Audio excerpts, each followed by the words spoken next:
Bonjour à toutes et à tous, je suis ravi de vous retrouver aujourd'hui pour une nouvelle chronique. Aujourd'hui, on va parler de bande dessinée slash comics. Alors, c'est difficile à classer.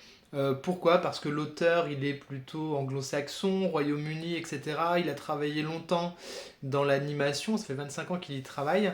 Et aujourd'hui, je vais vous parler de sa première bande dessinée. Alors, pourquoi je le mets plutôt dans la catégorie bande dessinée? Parce qu'on se rapproche un petit peu de l'esprit plus roman graphique, entre guillemets, même si je ne suis pas un grand fan de cette appellation.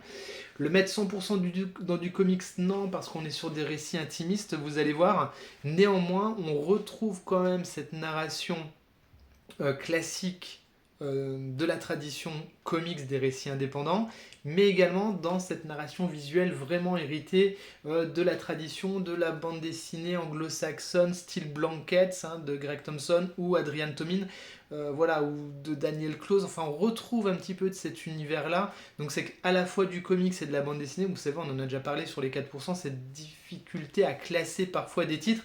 On va dire, je suppose quand même que ça s'adresse principalement à des personnes qui vont lire plus de la bande dessinée un petit peu indé ou du roman graphique. C'est pour ça que je le mets dans cette case-là, même s'il est difficilement classable. Ça s'appelle Ligne de fuite, après cette longue introduction. C'est écrit et dessiné par Robert Cullen. Alors j'espère que je prononce bien son nom. Ça vaut 19 €. Vous avez à peu près 130 pages de lecture. Sous ce titre un petit peu énigmatique et cette couverture pareillement énigmatique, on va suivre trois récits distincts, trois personnages, trois récits indépendants les uns des autres qui va aller explorer différents thèmes et on va en reparler. Ça va être très difficile de vous résumer les histoires sans trop vous spoiler parce que vous doutez bien, que ça va être difficile de vous faire un résumé court qui vous donne envie sans trop vous gâcher la surprise quand même. Donc le recueil s'appelle Ligne de fuite qui est quand même un titre un petit peu particulier. C'est vrai qu'on peut y mettre plein de choses derrière cette appellation-là. Et vous avez trois récits à l'intérieur. Le premier qui s'appelle Le Tour de la disparition. Alors là, pareil, titre énigmatique au possible. Le deuxième, Perdre corps avec un S. Et le troisième qui s'appelle Sirène. Autant vous dire qu'avec ça, vous allez être bien perdu. Et c'est ça aussi qui est extrêmement intéressant dans cet ouvrage, en tout cas ce que moi j'ai apprécié, c'est que derrière le sens des mots, finalement, qu'est-ce que nous on projette en tant que lecteur, quel est notre imaginaire qui va être mis en jeu. Et ça c'est un des premiers points forts du titre, c'est que cet imaginaire à travers ces titres va nous bousculer. Alors en termes de marketing c'est peut-être plus compliqué à vendre, mais néanmoins c'est un récit qui mérite qu'on s'y intéresse. Je vous montre le style graphique, voilà, on est vraiment, comme vous le voyez, du côté des récits plutôt indépendants. Cette partie graphique là, on l'aime ou on l'aime pas. Moi, c'est une particularité graphique que j'aime. J'aime quand c'est comme ça. Alors, pas tout le temps, j'aime bien quand ça change, vous le savez si vous me suivez depuis longtemps. En tout cas, force est de constater que c'est ultra maîtrisé, que sur 2 pages, quand même, on a beaucoup à voir, même s'il y a peu à lire finalement, parce que la narration visuelle joue à plein son rôle, et c'est quand même ça qu'on attend d'une bande dessinée. Donc, voyez un petit peu le style graphique. La première histoire, on va suivre l'histoire d'un magicien qui, littéralement, parfois, fait disparaître les corps. Vous savez, des fois, il y a ce tour de la boîte de magie, il y a une charmante hôtesse qui rentre dedans, on ouvre la boîte, elle a disparu. Donc parfois, il arrive que les personnes qui entrent dans cette boîte disparaissent pour de vrai et on ne sait pas où elles atterrissent. Voilà, ça c'est la première histoire. Pour vous donner un petit peu envie, je vous en dis pas plus, je vous remontre par exemple dans cette première histoire, à un moment donné la partie graphique change complètement. Elle apporte bien entendu, et c'est aussi ça un des points forts de cette bande dessinée que j'ai apprécié, ça apporte du sens entre le fond et la forme. Vraiment, si vous aimez ce type de récit, je vous invite à vous y jeter. Ça vaut 19 €, ok. C'est toujours un budget, on le sait, le coût de la vie est cher. Mais si vous aimez les titres intéressants qui vont vous sortir un petit peu de votre réflexion ordinaire, allez-y.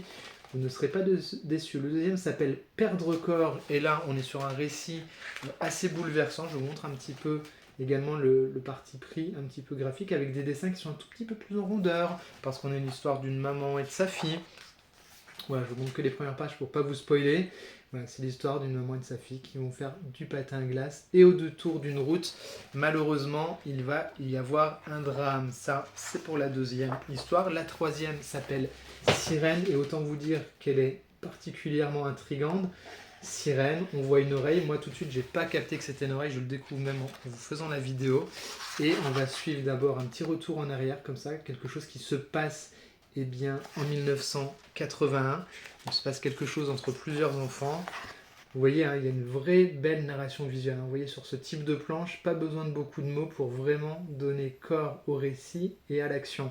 Et il va se passer, bien entendu, encore une fois, un drame. Donc voilà, les 3 récits à l'intérieur, c'est vraiment un titre qui va vous sortir un petit peu de votre zone de confort et qui va vous faire réfléchir. Hein. Ça fait penser aussi à Au-dedans qu'on a eu chez 400 Gardes Graphiques cette année. C'est vraiment des récits à la fois très intimistes mais qui vont aller flirter du côté du fantastique. Tout ça pour mêler une sorte de réflexion sur des thèmes très forts comme la résilience, la capacité à se remettre d'un décès, l'absence, le manque, enfin vous voyez toutes ces thématiques qui sont très riches et qui sont très fortes, et bien Ligne de fuite le fait très bien.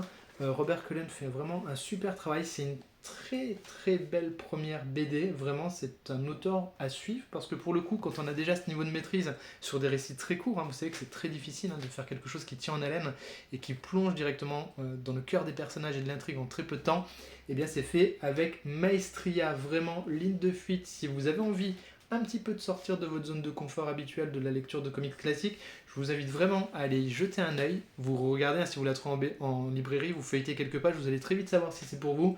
En tout cas, pour moi, c'est un grand oui. Vraiment, c'est un très bon titre, un titre que j'ai vraiment particulièrement aimé sur cette année 2024. D'ailleurs, c'est aux éditions Blue Man, je ne l'ai pas dit, c'est un tout petit éditeur apparemment qui vient de débarquer sur le marché. Je suis allé voir un petit peu leur catalogue, ils ont l'air d'éditer plusieurs choses différentes, notamment un petit peu du documentaire, si je dis pas trop de bêtises. Donc un éditeur également à aller guetter le catalogue. Voilà, si vous découvrez la chaîne avec cette vidéo, n'hésitez pas à vous abonner, à mettre le petit like comme d'habitude. En tout cas, moi je vous dis à très vite pour de prochaines vidéos et de prochaines lectures. Prenez soin de vous, bisous.